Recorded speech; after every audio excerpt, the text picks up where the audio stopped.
Afternoon, everyone. Welcome to today's very first edition of our three-part online workshop hosted by Young AFSA. We're thrilled to have you all here today as we dive into the world of mediation, which is a vital skill for any young practitioner looking to thrive in dispute resolution. So before we begin, for those of you who are new to our community, I'm Kirsten Volmerans. I'm a partner at Weber Wenzel, and I sit on the Young AFSA committee. Young AFSA is dedicated to empowering the next generation of legal professionals in arbitration, mediation, and other forms of alternative dispute resolution. Our mission is to provide young practitioners with the resources, knowledge, and networks that they need to excel in their careers. So mediation is an increasingly prominent tool in dispute resolution. It offers collaborative and often cost-effective ways to resolve disputes. For young practitioners especially, mastering mediation can open doors to new opportunities and make you more versatile in your practice. So today, we've lined up an exciting session that will equip you with the foundational knowledge of mediation. You'll hear from Advocate Duncan who brings a wealth of experience in mediation and has been instrumental in shaping the practice for young professionals like us. So remember, this workshop is all about learning and growth. So don't hesitate to post your questions and share your thoughts in the chat, which Duncan will then answer at the end of the session. So just the more you put in, the more you'll gain from this experience. So without further ado, let's get started. And it's my pleasure to introduce our first speaker, Advocate Duncan Turner. Over to you. Thank you, Kirsten. Good afternoon, everyone. It is a privilege to be the first speaker on the AFSA, the Young AFSA seminars, and I understand from Kirsten that the audience today is mixed. We have some people who've been practicing for a while, we have some who have just started, and we have some students. So if you'll excuse me, I'm not going to spend the next 45 minutes as if we're in a classroom. I'm going to have a chat, and I'm going to do it from really going back to really going back to first principles. I'm first going to say this is a discussion, and all of these debates and discussions are going to be about dispute resolution. So we start by asking, what is a dispute? Now, there may be a number of people in the audience rolling their eyes, but in essence, a dispute is where people can't agree. It may be a dispute in a matrimonial matter, in a labor matter, in a commercial matter. But while there is no consensus, there is a dispute. And society needs mechanisms to resolve disputes. And unless there are socially acceptable methods, people are going to resort to socially unacceptable methods. And throughout history, we know that disputes have been resolved through consensus, through power, and through the decision by third parties. South Africa's constitution requires that everybody has a right of access to courts. And our constitutional court has also indicated that if we go to arbitration, that satisfies that right. Now, if you're going to go to a third party to avoid physical combat or a duel or a fist fight, why are you going for a decision? Why is it that you feel that your dispute needs to be decided by a third party? Why can't you agree? Or why can't you go to a third party to help you agree? Our history is full of different ways to resolve disputes. South Africa's traditional history is one which has got mediation at its core. In many traditional cultures, the way in which traditional groupings would decide, or people in traditional settings would decide disputes, is they would go to an elder and ask that elder to help them resolve that dispute. Mahatma Gandhi was famously sent from India to attend an arbitration in South Africa as a young lawyer. When he arrived, he came to Pretoria to sit in the arbitration, and he found that by getting the people to talk to each other, they could resolve it that way.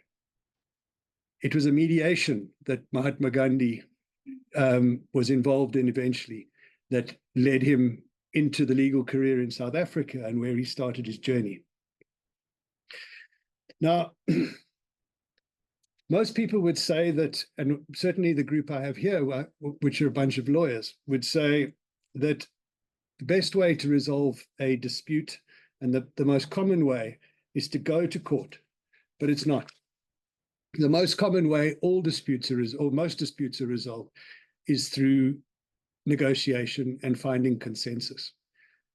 Whether it's in the street when you bump into somebody, whether it's at home when you've had a fight with one of your family members, ordinarily we resolve our fights through consensus. And in business, it shouldn't be any different. And in fact, it isn't very different. Most business disputes are resolved without involving lawyers. Business people will talk to each other and find a solution. What I want to just, before we start telling you about what mediation is and why it delivers such a clever solution, I want you to just step back and think about the paradigm in which you engage in dispute resolution. A paradigm is the very way in which you consider, involves reconsidering the way you consider the world. What litigation and arbitration does, and what most lawyers are trained to do, is to look backwards. We are given a brief and told there is a dispute. The dispute relates, obviously, to something that's happened in the past. And we're required to go and investigate what happened in the past in order to find an answer and solve the problem. But if you change your paradigm and you say, what does the client want? The client doesn't need an answer as to what happened before. The client wants to solve a problem moving forward. The law has developed a series of solutions and remedies, which if something happens to you in the past, you can obtain a remedy into the future.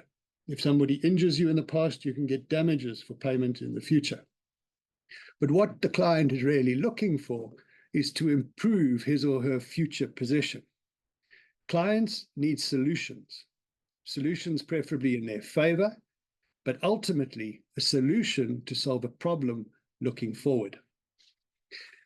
Now, when you think about the different ways in which you can solve matters looking forward, arbitration, litigation is a relatively clumsy alternative.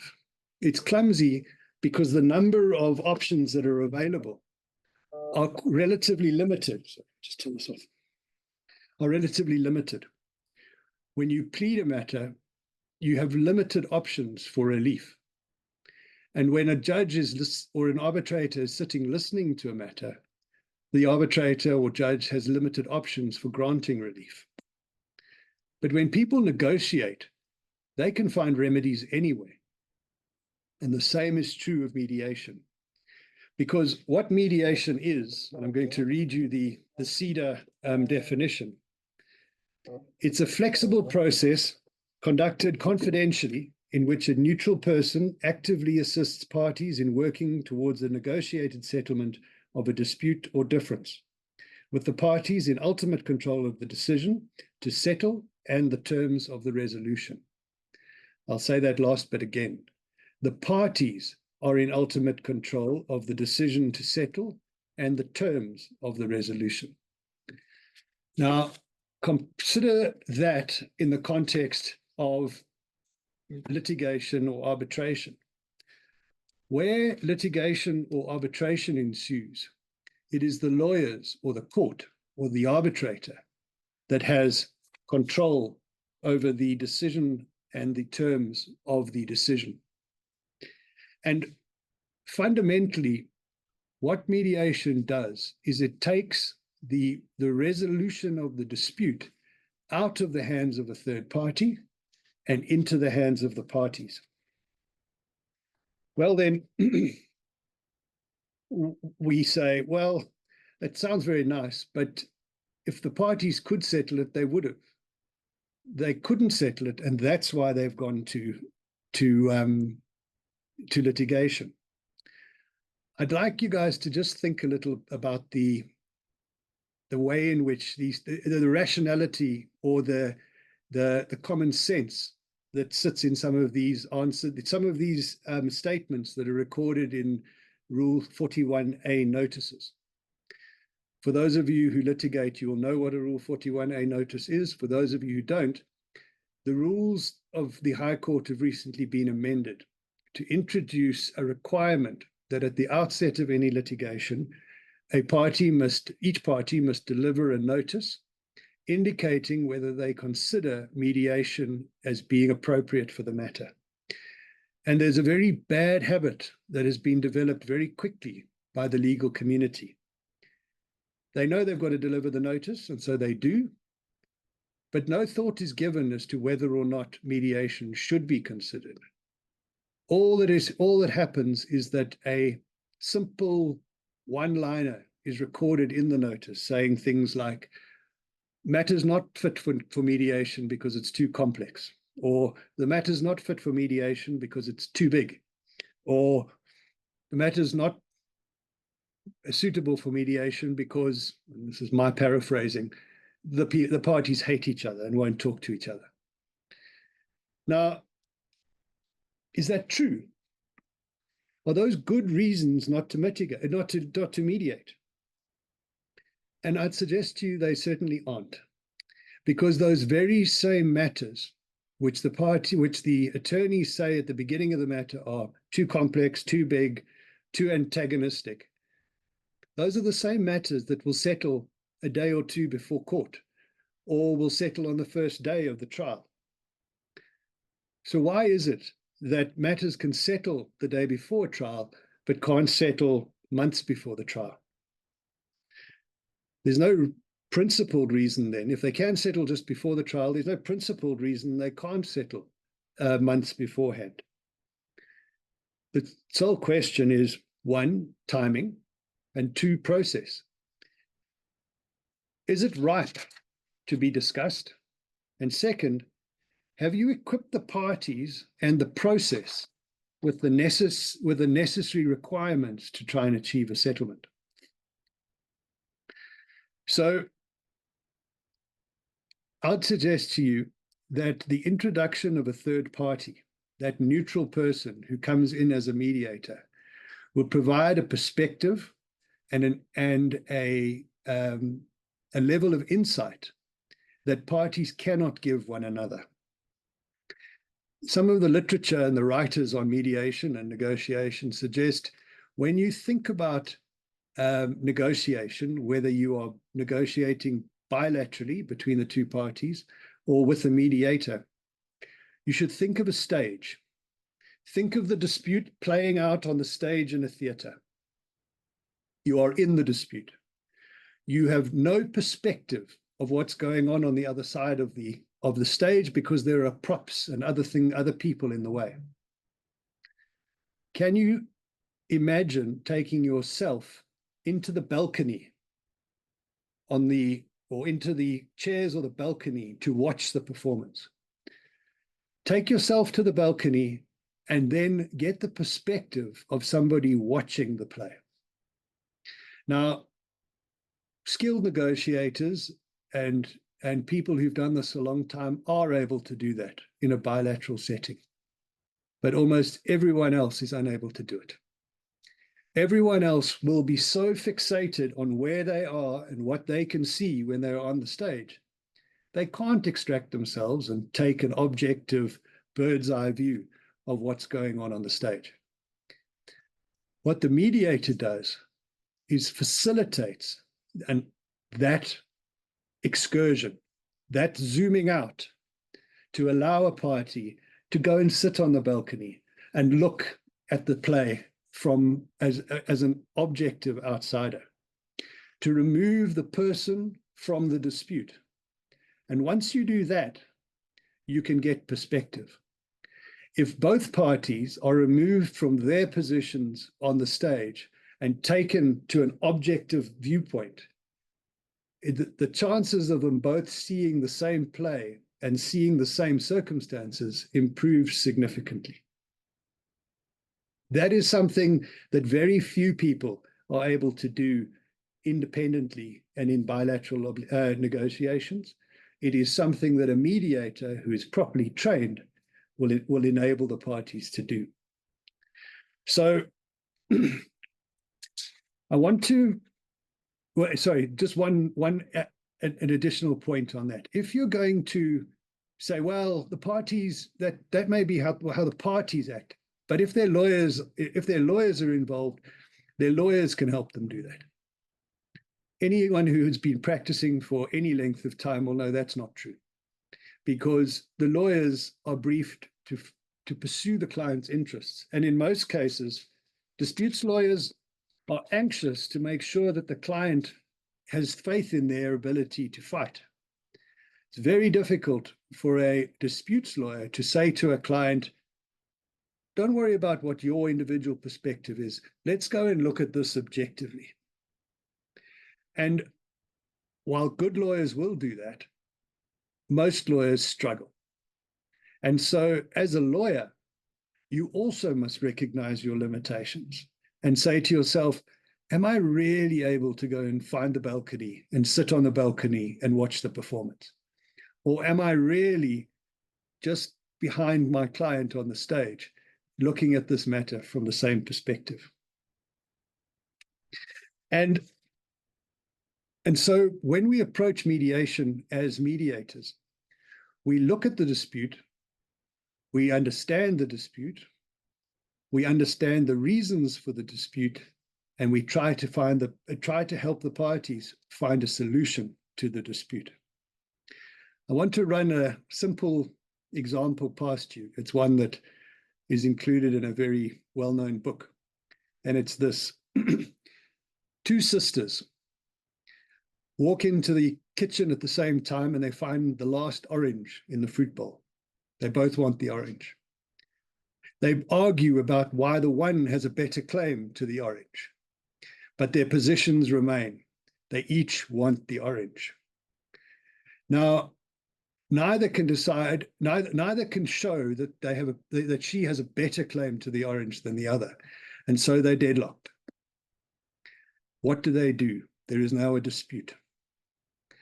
They can negotiate that dispute, and that negotiation, if we're looking for a fair outcome, each one of you, I know you can't put your hands up, but each one of you would say, cut it in half. Each one gets half, and that's a fair compromise. But they don't settle it. They shout and scream until their dad, Solomon, comes in. Solomon walks in, listens to this, and he decides, as an independent third party, that the fair result is cut it down the middle.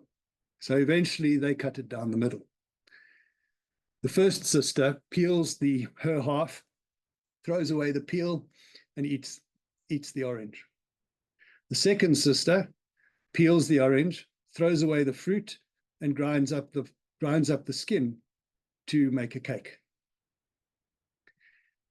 Now, each of the lawyers in this audience, if you're honest, will say, you were with me while we were cutting the orange in two and making a fair split.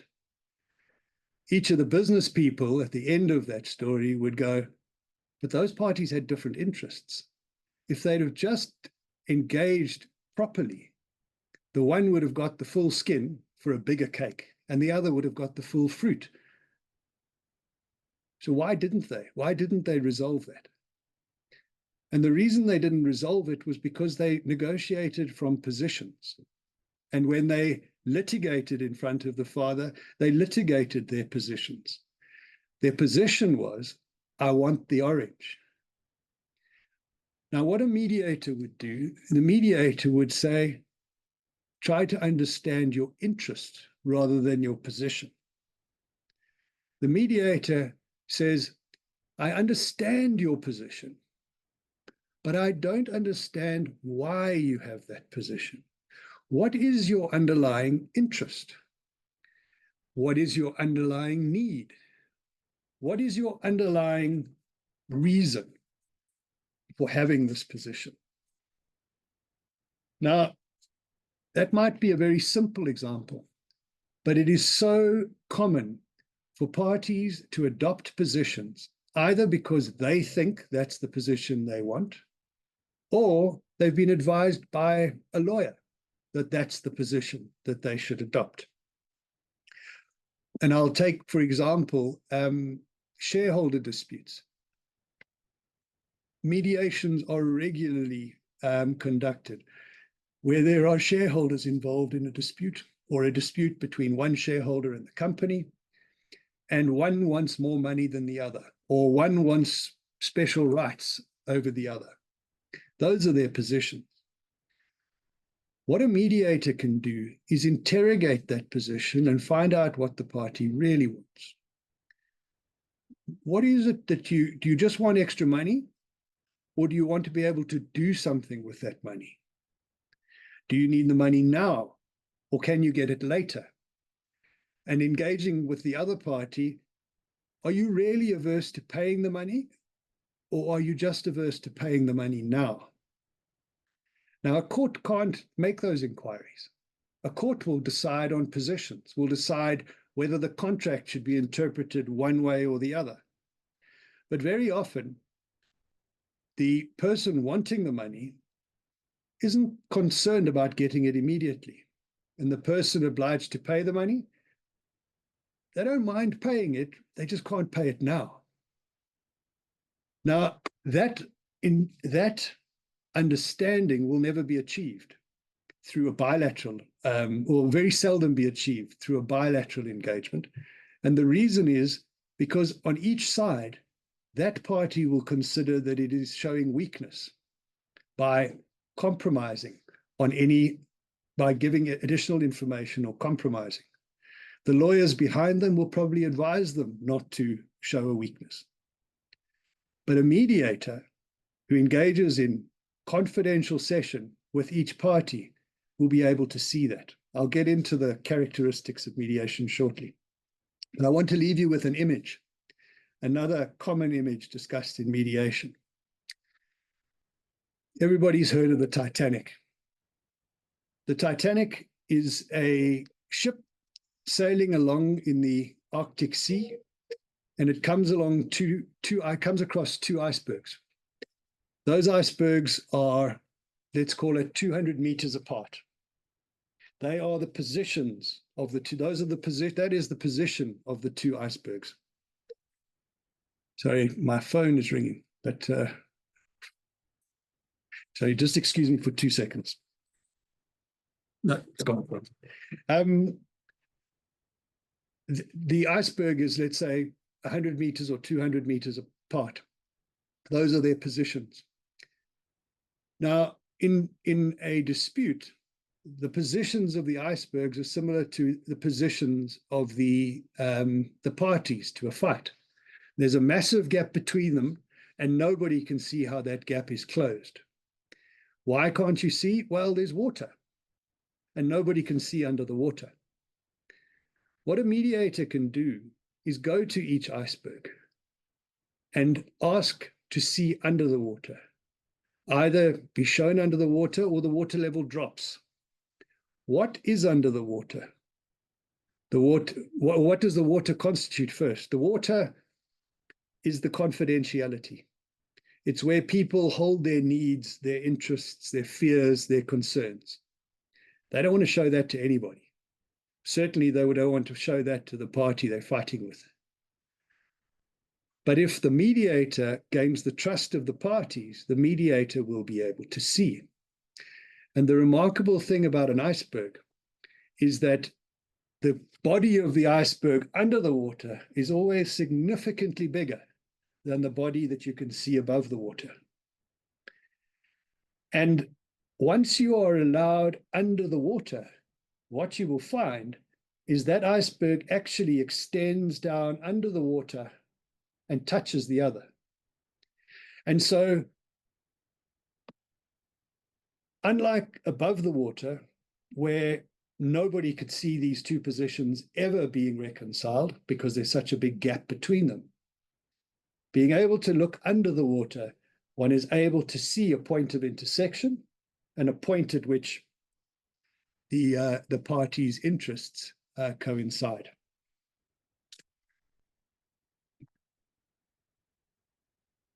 So what are the characteristics of mediation? The first characteristic is it's a voluntary process. Mediation might be compelled by a court order, but once you get into the mediation, parties are there because they want to be there. And a properly convened mediation will involve the mediator trying to keep them there, trying to show them that it's in their interests to stay there, but not forcing them to do so. Ultimately, if it appears that the parties are not there voluntarily and are not willing to engage, the mediator will call the mediation off. But that feeling of being there voluntarily gives a party, not necessarily their lawyer, but the party, a feeling of independence, of strength, and the ability to stay or leave if he or she wants to. The second characteristic is confidentiality. Mediations are conducted confidentially and in private. And that confidentiality exists at two levels. First, the meeting and process itself is confidential and is without prejudice. For those lawyers will know that settlement discussions generally are privileged, and mediation has the benefit of the same privilege. And because you are mediating in terms of an agreement, because there must be a mediation agreement that regulates the process, you will have agreed in that the mediation will remain confidential, and nothing said in the mediation can be used later by either party. The second and crucial level of confidentiality is the entitlement of a mediator to engage confidentially and privately with each party. Now, to those of us who are used to a court process, one will know that you can never go and have a private conversation with the judge. You can also never have a private conversation with an arbitrator. The arbitrator and the judge always need to be engaging parties in the open and in front of all other parties. Mediation is different. And the reason mediation is different is because the mediator doesn't decide anything that is binding on the parties. The mediator is there to help the parties decide for themselves, remember? The mediator is not there to decide for the parties. And so the benefit of that second level of confidentiality is that the mediator will then be allowed to look, if the mediator gains the trust of the party, will be allowed to look under the water, will be allowed to inspect the rest of the iceberg and to see what those needs, interests, fears, and concerns are that's preventing a resolution. They'll also be able to look and see if they can find points of connection to the other party. The third characteristic is flexibility and informality. Now, this is a tricky one because mediation is a process. You need to have rules and you need to have an understanding of confidentiality and the nature of the investigation that's going to be undertaken. So at one level, you have to apply the rules strictly, but there are very few rules.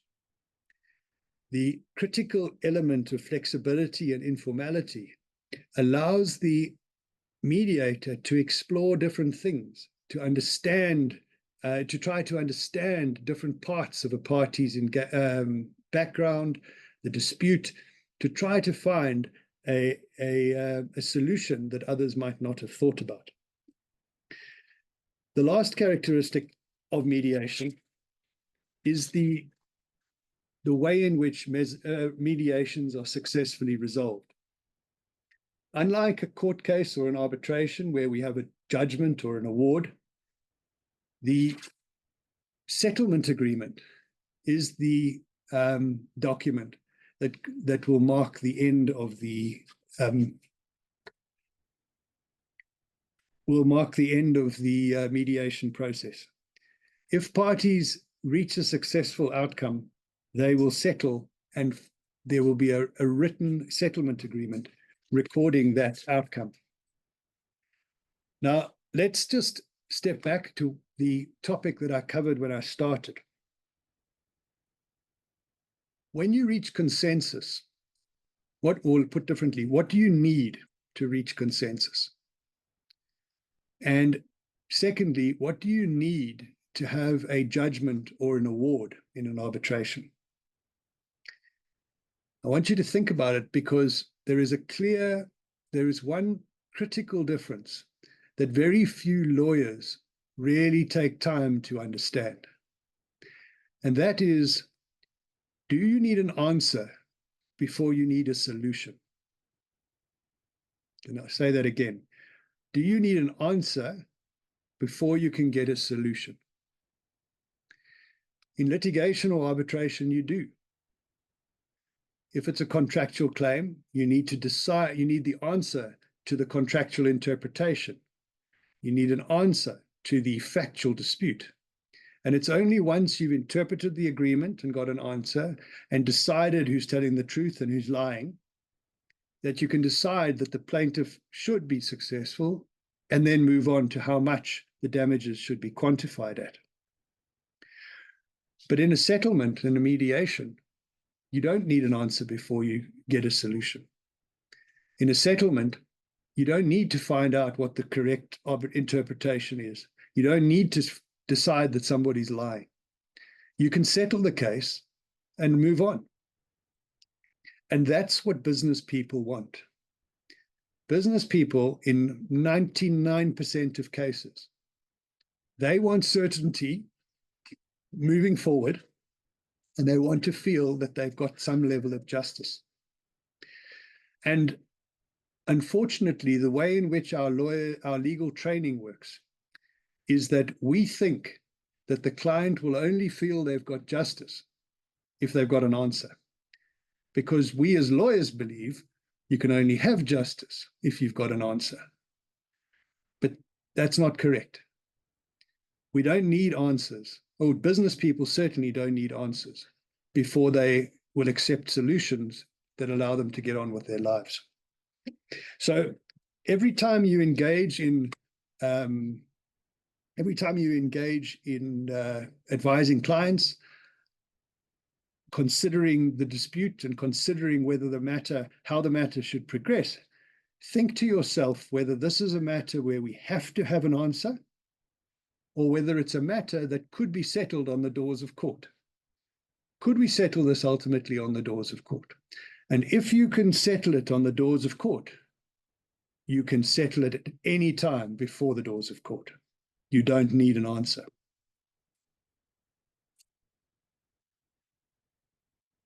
So, what kind of disputes are suitable for mediation? The truth is, almost any. Every dispute that can be settled through consensus is a dispute that can be mediated.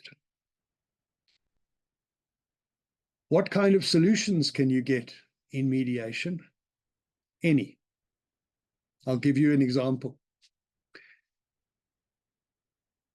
I was asked to mediate in a matter where a service provider had agreed to provide a service and had subcontracted part of that service. The service provider was an educator. They were very good at educating, but they'd also agreed to build something, and they'd subcontracted the building because they weren't very good at building something. The building was a disaster, and the client then sued the educator for failing to have delivered the building. Of course, the educator was liable because the building was horrible and they'd contracted to provide a good one. But the client wasn't going to get very much money even if they were successful when they sued the educator. And the educator was going to go out of business if they had to pay that debt. So if you went to arbitration or to court, the only solution that the client could ask for would be a payment of a contractual debt. Couldn't get anything else. Couldn't make them do anything else, because all that the contract said was they would provide the building, and they breached that, and now they had to pay damages.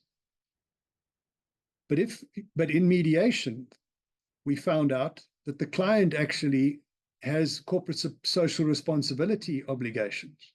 And part of that corporate social responsibility obligation is to educate the local community, to provide facilities and education facilities to the local community. And they've got to pay somebody to discharge those obligations. The educator perfectly qualified to provide those kinds of solutions. And so when you go into the mediation, you find the educator just wants to stay in business and is more than happy to provide additional educational resources. The client, he's got lots of money and he just wants to get some level of justice. He's got a different need, which is to educate the local community. And so a mediated solution allowed the educator to stay in business, the client to achieve corporate social responsibility obligations, and what's more, the local community got top-class service. Now, you can't achieve that in court. You can only achieve that through a careful and considered negotiation.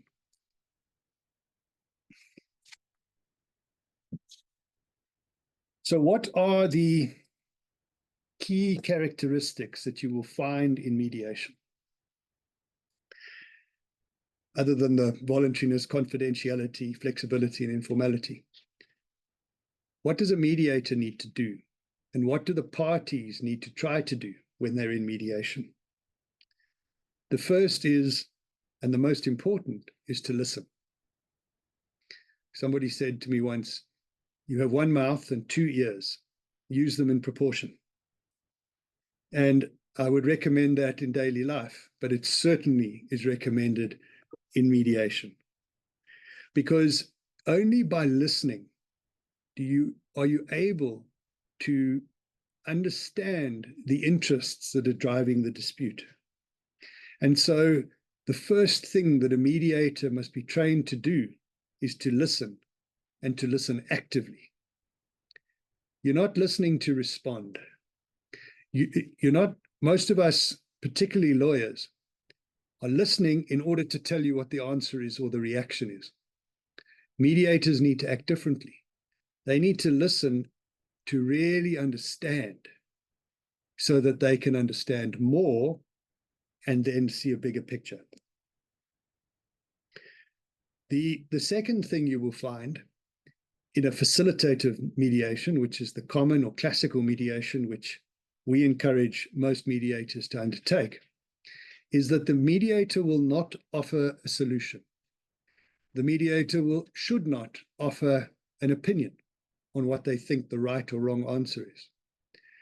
There is a careful and very well-trained approach to testing a party's position, testing a party's case, but never actually expressing an opinion on whether you think that case will be successful or unsuccessful.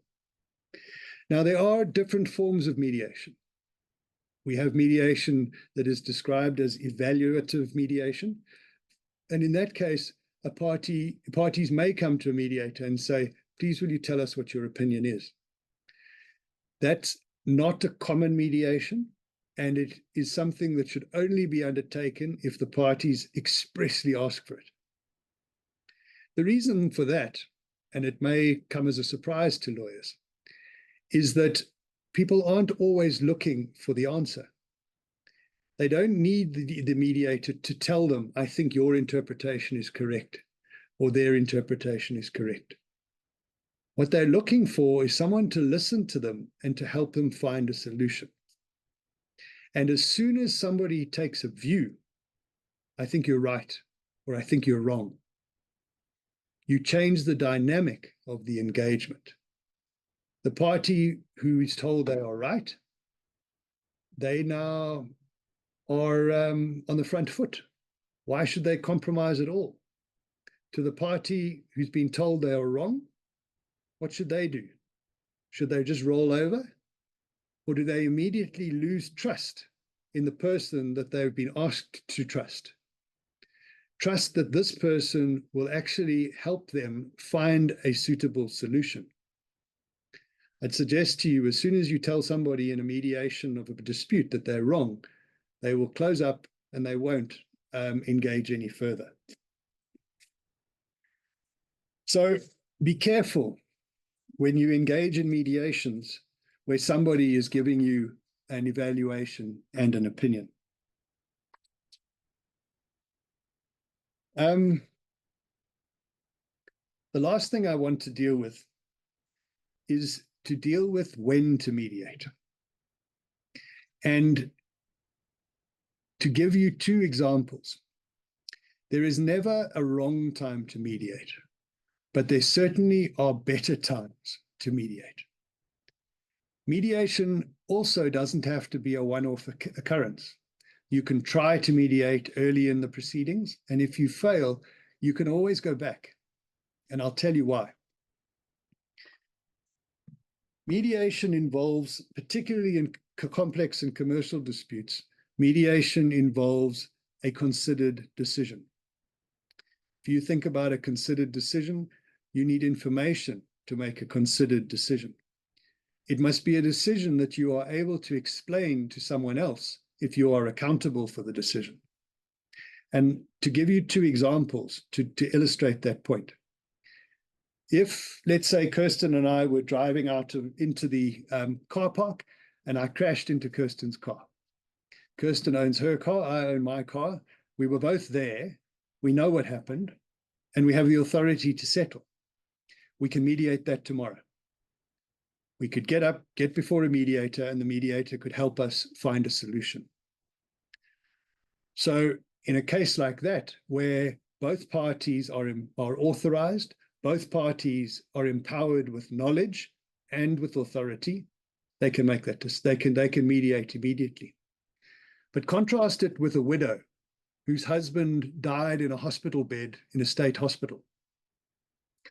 And the widow is now the person who's the executor and is required to decide on a dispute about the husband's wrongful negligent death.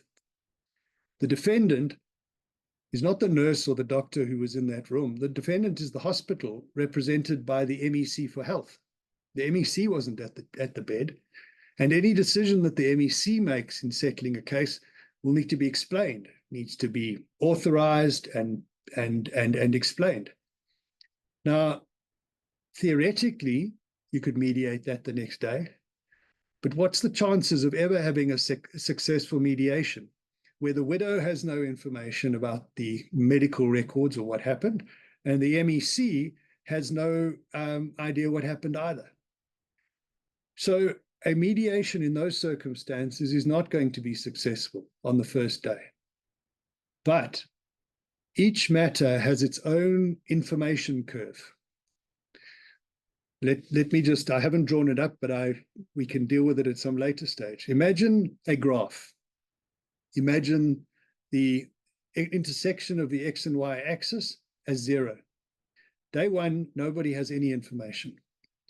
As time goes by, the information grows. Your internal investigation gives you some. You then plateau. Then you get discovery. You then plateau. Then you get expert reports and you plateau. Finally, you get to court and you learn a little bit more. Your cost curve, on the other hand, grows a little bit at each level of investigation. But just before court, and at court, your costs go through the roof. Now, where is the best time to settle that case? The best time is when you've got enough information to make an informed decision. And so somewhere along that information curve, both the widow and the MEC and his advisors will have information enough to say, I can settle this case now. I don't need a judge to tell me what the answer is. I can see that either we were wrong or we weren't wrong, or the risk of us being wrong is real, and we can settle this case. So whether a mediation should be held at the beginning or in the middle or near the end, remember you can mediate after judgment, before an appeal even, is something that a lawyer should always be considering, because it's that decision that will benefit the client and save the anxiety, the management time, and the cost that runs through a trial. So, Kirsten, we've hit 45 minutes. I've got lots more to say, but I think we should stop there and have some Q&A. Okay, thanks, Duncan. I thought that was incredibly interesting. For first question, how do you handle situations given the emotion involved and generally, you know, the parties who will be involved? How do you handle situations where you've got these significant power imbalances between the parties without getting caught up in the empathy and the emotion? Well, it's funny you should say that. Very often, the reason you can't settle is the empathy and emotion, or the antipathy and the emotion. And very often, lay people will see a mediation just like a court. They won't know the difference. So if there's a mediator sitting in the corner and somebody is really angry with the person on the other side, sometimes when I've sat as a mediator, I let that person rant. I let that's just, you create the safe space and you allow that emotional outburst to happen, because that person then feels that they've had their day in court. And it's an extraordinary cathartic release when that emotion is now shared and it's out. And then all of a sudden people start talking to each other again. But for some reason, they will pent it up to a court if they're not given an opportunity to release it. So my advice is, don't avoid the emotion. Try to understand the emotion and work out where the best place is to allow that emotion to be released. I can agree with that. I think especially, I mean, you're working a lot in litigation. Clients are so angry, and it's very difficult not to pick up on their anger and just continue on with your negative, you know, stream. But that's exactly right, and that's why it's normally impossible for the negotiation to happen, because the two sides are so angry with each other. They're on the stage. They're having a fight on the stage. They can't remove themselves, but the mediator can help to take them out and give them that perspective. So now we've got another question of, first one is, hi Ron, I'm a UJ student, and my question is, what are some of the special skills that you can equip yourself with in becoming a good distinctive mediator? So what are the skills that you should? So the first skill is listening. The first skill is active listening. In a family law, it's got to be listening, because once you're listening and really listening to understand, you are going to help the parties. Where the subject matter of the dispute is something within your knowledge, and for example, everybody can mediate a family dispute or a neighbor dispute or a friend dispute, because those are concepts and relationships we understand. And so if you are an active listener, and I'd encourage you to go and read about active listening. Go and learn what active listening is really about. If you become an active listener and you understand the subject matter, you can help them. What happens in commercial mediations is that the ability to understand the subject matter, even if you are actively listening, if the debate is around telecoms or fuel production or something complicated, construction, you need to know something about it, because otherwise the parties will lose trust in you because they'll be talking about their world. You're listening to their world, but you don't understand it. And so good mediators are people who can listen and listen to understand. And I would encourage each of you to work out what you know and mediate in that space, and then learn more, and then your scope for mediation will grow. And apply it every day. And remember that mediation is massive in matrimonial work, in criminal work with victims, mediating victim anger and parole cases, and in the labor environment, employment relationships. So there's lots of scope in many different spheres to be a mediator. Another question we have is, how do you navigate a situation where your client is pushing for litigation, where you know the best method is mediation? And I know in my experience, one of the issues is costs. They say it's an extra leg to the process, and it's not guaranteed to be successful. Why should I pay the costs? Why should I take the time to show my weaknesses? Yeah, no, it's a valid question. It requires a little bit of science. So the best way I would suggest is that you convince the client with facts and figures. So that additional cost is often completely dwarfed by just the first couple of months before litigation. So the chance of settling after a mediation should always trump the risk of paying that additional day, if you think that the matter can properly be mediated. And I would just show them the numbers. Show them, just say, we're going to deliver pleadings. We've done all of this. The documents are all there. The mediator is going to charge an extra X. But if we take this to trial, it's going to cost 10, 15, 20 times X. And so it really is in your interest to settle. The other thing which you should never underestimate, and the client should never underestimate, is the enormous emotional impact that it has on individuals.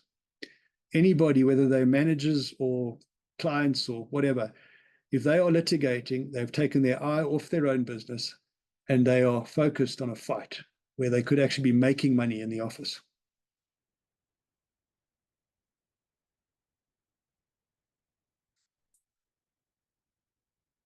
Kirsten, you've gone on mute. Sorry, Duncan, she's experiencing some problems with the mic. Okay. Sorry, what am I doing? Kirsten, can you hear me? Sorry, Duncan, There we go. Oh, there you I are. can't hear you, but if you can hear me, there's a few Yeah, more questions in the Q&A session that you can lead. Sorry, I will try and fix it in the meantime.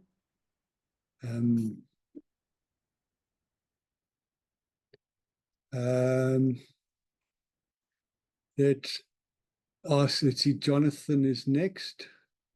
Have you ever been in a mediation, either as a mediator or counsel, where it's evident from the beginning that the parties are too far apart and that no settlement is going to be possible, and how have you managed that? It's a good question. I think that if you think that at the beginning, you haven't given it a good enough chance. It is true, there's some cases that aren't going to be settled and aren't going to mediate, and I've called off a mediation at lunchtime, but I have given it until lunchtime. And what I've often found is that vent, so that emotional charge that is in a room, which to most people and certainly most lawyers will say, this case can never be settled. These parties hate each other.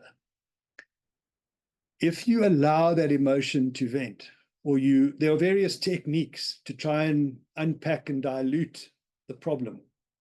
If you employ those techniques, you have every mediator who's done any mediation, any sort of number of mediations will tell you that those intractable ones are the ones that settle. And if they don't settle on the day, the fact that you had the day often leads them to settle in the week or two afterwards. The parties have slept on it, and they go, actually, you know what? There was some sense talked, and I'd actually like to get this off my desk, and they move on. So the start of the mediation is definitely not the time at which you should make that decision. I'm back, by the way. Okay. So, can you hear me now? 1, mediator remain neutral while facilitating communication. It's training. That's how you remain neutral. If you lose the trust of either party, your mediation's failed. And so your neutrality is central to making the parties believe that you can help them. If you lose that neutrality and one party believes that you've changed sides, or whatever, your ability to get them over the line is going to be compromised. Then Katie's asked, does mediation interrupt prescription?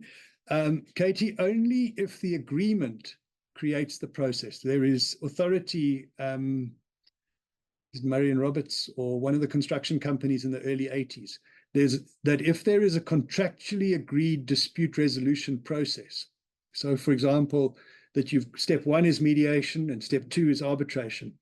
If you initiate the process that the parties agreed would be the dispute resolution process, then you have issued a process in terms of the Prescription Act. If it's just a random mediation and not an agreed process, then it won't. I hope that answers the question. How do you persuade, Daneo's question, how do you persuade the parties to consider mediation without having an opinion on what the solution may be? It's a great question, because the reason you go to mediation is often because you can't see the whole stage.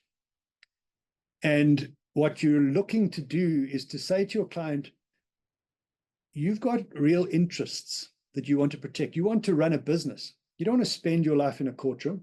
You want to run a business. That's your interest. So how do we protect your interest but still give you the benefit or some benefit out of this court case? In other words, there's been an injustice, we get it, but you don't want to spend your whole life looking backwards. You're a business person, you want to look forwards. So let's go to a process where hopefully someone can help us find solutions we haven't thought about. And that's really what you're doing. You're taking it to a party who may actually see solutions that you haven't thought about. Kirsten, are you back online? Are you? Then John, okay, this will have to be the last one. I've got to run. But what about opponents that mainly interested at stalling the other side? Yes. So John, you're right. But what I would suggest is that you use mediation at a time where it doesn't really affect your timetable. So we all know that getting an opposed motion before court takes months. Getting a trial before court or getting an arbitration off the ground takes a long time. A mediation can be set up and heard in a couple of weeks. So what I would suggest, if you're in this space, is get your pleadings in your dispute, whether it's a arbitration or a court case. Get your pleadings in, and then say, we're waiting for a trial date. Let's mediate. And what that does is you give the pleadings to the mediator. The mediator is not going to decide the matter, but the pleadings will give the mediator the information he or she needs to take you to the next step. And you agree, we're going to do this, but it's not going to suspend our litigation. We'll do it while we're waiting to go to court. That's the best way to do it. If you allow a recalcitrant defendant any ability to delay, they will. So I agree. You don't want to allow mediation to be used for a delay tactic, but at the same time, you must recognize that there are periods of delay in most litigation, and you can use those periods, those downtime periods, usefully in mediation. Okay, Kirsten, hi. Can you hear me now? No. We got one last question. It's an anonymous intent. It says, in divorce matters, why is mediation not the first point of reference, considering the various factors that affect divorcing parties? Lesedi, it can be, but often there's not enough information available. So often in divorce matters, the ones that are litigious and nasty, there is an accusation that somebody's hiding something. So the typical one is that the husband has created a trust, or he's put assets somewhere, and the wife wants access to the assets and the husband's not allowing it. Now, if you go into a mediation with that suspicion and concern, the husband's going to deny that there's a trust, is going to deny that there are assets, and the wife is not going to believe him. And that may be a problem. Once each party believes there's enough information on the table, whether you're in matrimonial matters or other matters, that's when mediation has its biggest chance of success. And how much enough is, that will depend on the case. All right. Okay, Duncan, just confirming, can you hear me now? I can, yeah. Okay, wonderful. Sorry about that. But yeah, I know you have to run, but thank you so much for your time spent in giving this session. It was incredibly insightful. I think it's good to hear a different angle to dispute resolution to the usual that we're encountered with. And I think I encourage everyone to continue mediating, even in your personal space. It's a skill that will get better and better the more practice you get. And you can also continue in our session next week on the 22nd, which is going to be run by Chris Loxton. And yeah, it'll be equally insightful and taking a step further. And yeah, hope to see you all there. And thank you very much, Duncan, again for your time. Thanks, Kirsten. Thanks, everyone. Cheers, everyone.